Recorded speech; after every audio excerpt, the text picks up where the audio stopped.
Il-Prim Ministru ta' reazzjoni mat-Times għad-deċiżjoni tal-4 filgħodu mill-qorti li poġġiet taħt attakkuża lil Chris Fearn, Edward Cicluna u 12 il-persuna oħra.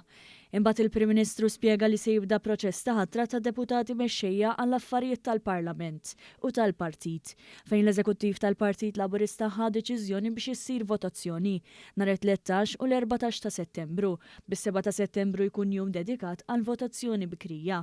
Għalli naturalment issa jiftaħ proċess ta' nomini.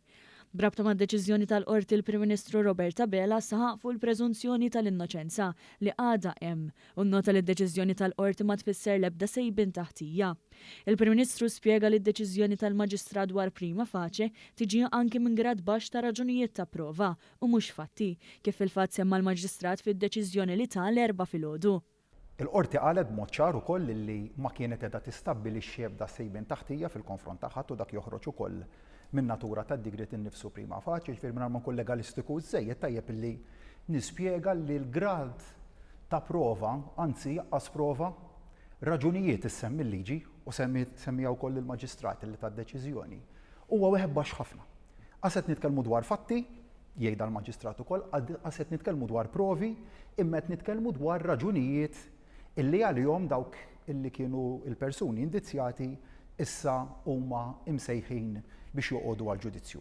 Minkejja dan kollu meta kienet jitkellem dwar Chris Fearn qal li d-deċiżjoni xorta għalih hi ta' dispjaċir għaliex kienet jittama li Fearn ikun innominat ta' Malta għal Kummissarju Ewropew.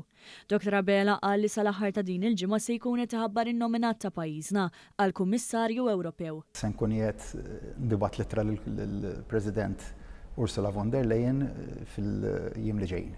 Sa din il-ġimgħa sal-aħħar ta' din il-ġimgħa inkun ħabbart ukoll il-nominat ta' pajjiż. Il-Prim Ministru qal ukoll li fi Chris Fearn dejjem sab spalla, mhux biss waqt pandemija imma dwar kif ħadem brabta mal-konċessjoni tal-isptarijiet u l-fiduċja tiegħu fih jekk mhux issaħħet iżjed għax jaf kif ħadem Chris Fearn. Il-Prim Ministru Roberta Bela nnota l-irġulija ta' Chris Fearn anke wara d-deċiżjoni tal-qorti fil-jum tal-4.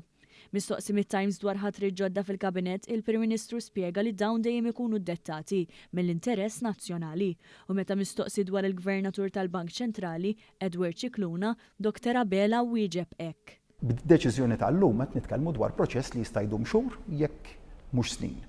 U d-domanda li tqum hemmhekk hija jekk il-Bank Ċentrali jistax jiġi immexxi minn gvernatur illi minkejja la tnoddu dal-preżunzjonijiet tal-innoċenza kollha fil-konfront tiegħu u minkejja wkoll il-digrit huwa dak li hu fil-konfront tiegħu anke l-inkjesta.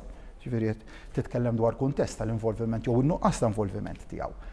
Imma mbagħad ukoll jiena naħseb illi u nemmen ukoll illi d-deċiżjoni korretta u li għandha tiġi trasportata b'mod analogu għal kariga li qed nitkellmu dwarha, jiġifieri dik tal-Gvernatur tal-Bank Ċentrali huwa l-eżempju li ssettja l-eks-Deputat Prim Ministru, l-eżempju il-settja il-Segretarju Permanenti Ronald Mizzi.